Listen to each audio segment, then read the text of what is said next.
మన మెదడులో కేవలం 10% మాత్రమే వాడుతామని ఎవరైనా మీకు చెప్పారా? సినిమాలు చూసి అది నిజమని నమ్మేశారా?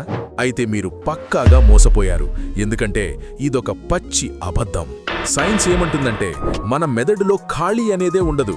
మీరు మాట్లాడుతున్నా, వింటున్నా, చివరికి గాఢ నిద్రలో ఉన్నా సరే మీ మెదడులోని ప్రతి అణువు 24/7 అలర్ట్గా ఉంటుంది. ఒక్కసారి లాజిక్తో ఆలోచించండి. మన శరీరానికి అందే ఆక్సిజన్లో 20% కేవలం మెదడుకే వెళుతుంది. కేవలం 10% పని కోసం అంత ఎనర్జీని ప్రకృతి వేస్ట్ చేస్తుందా? ఛాన్సే లేదు. నిజానికి తెలివితేటలు పెరగాలంటే మెదడు సైజ్ కాదు, న్యూరాన్ల మధ్య కనెక్షన్స్ పెరగాలి. కొత్త భాష నేర్చుకున్నా లేదా కొత్త పని చేసినా ఈ కనెక్షన్స్ పెరుగుతాయి. మన మెదడును 100% వాడతాం, కానీ ఒకేసారి కాదు. ఒకవేళ మీ మెదడు మొత్తం ఒకేసారి యాక్టివేట్ అయితే దాన్ని మెడికల్ భాషలో సీజర్ లేదా ఫిట్స్ అంటారు. ఈ నిజం మీ ఫ్రెండ్స్కి కూడా తెలియాలి కదా?